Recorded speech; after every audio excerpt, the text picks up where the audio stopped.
The Rainbow, from Cottage Poems, by Patrick Brontë. read4librivox.org by Amy Graymore. Cottage Poems by Patrick Brontë. The Rainbow.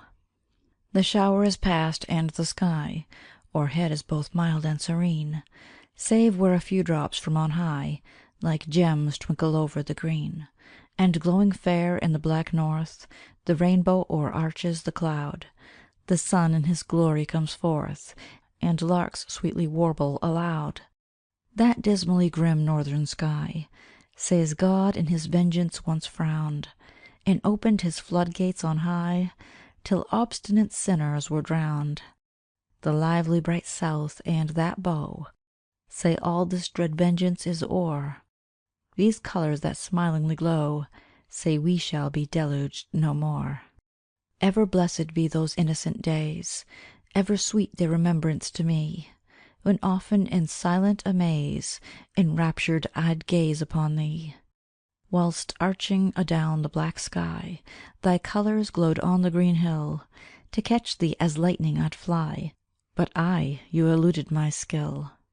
From hill unto hill your gay scene you shifted, whilst crying aloud I ran, till at length from the green you shifted at once to the cloud.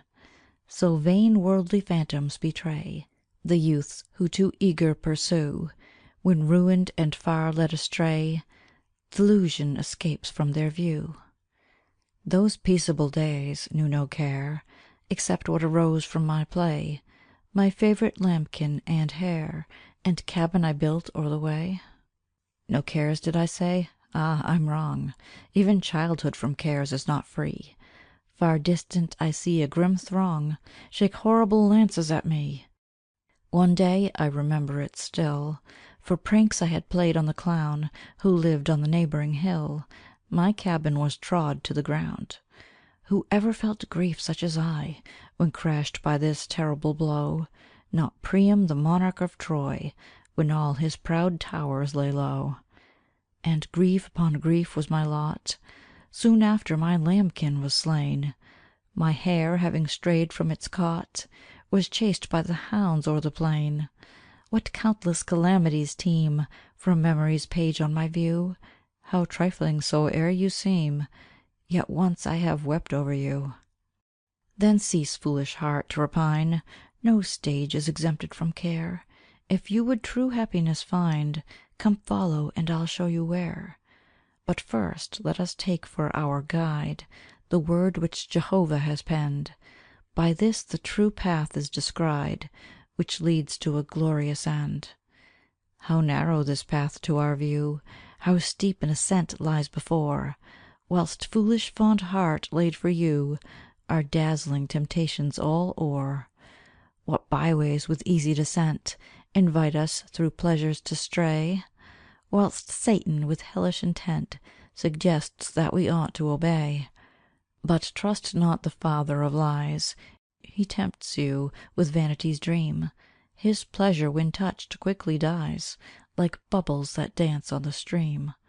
Look not on the wine when it glows, all ruddy in vessels of gold. At last it will sting your repose, and death at the bottom unfold. But lo, an unnatural night pours suddenly down on the eye. The sun has withdrawn all his light, and rolls a black globe o'er the sky. And hark, what a cry rent the air! Immortal the terrible sound! The rocks split with horrible tear, and fearfully shakes all the ground. The dead from their slumbers awake, and leaving their mouldy domain, make poor guilty mortals to quake, as pallid they glide o'er the plain.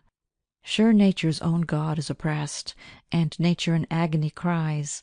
The sun in his mourning is dressed, to tell the sad news through the skies. Yet surely some victory's gained, important and novel and great, since death has his captives unchained, and widely thrown open his gate. Yes, victory great as a God could gain over hell, death, and sin, this moment's achieved by the blood of Jesus our crucified King. But all the dread conflict is o'er. Lo, cloud after cloud rolls away, and heaven, serene as before, breaks forth in the splendour of day. and all the sweet landscape around, emerged from the ocean of night, with groves, woods, and villages crowned, astonish and fill with delight. But see where that crowd melts away, 3 crosses sad spectacles show. Our guide has not led us astray. Heart, this is the secret you'd know. 2 thieves and a crucified God hangs awfully mangled between, whilst fast from his veins spouting blood runs dyeing with purple the green. Behold, the red flood rolls along, and forming a basin below, is termed in Emmanuel's song the font for uncleanness and woe. Immerged in that precious tide, the soul quickly loses its stains, though deeper than crimson they're dyed, and scapes from its sorrows and pains. This fountain is opened for you. Go wash without money or price, and instantly formed anew, you'll lose all your woes in a trice. Then cease, foolish heart, to repine. No stage is exempted from care. If you would true happiness find, 'tis on Calvary, seek for it there. End of poem. This recording is in the public domain.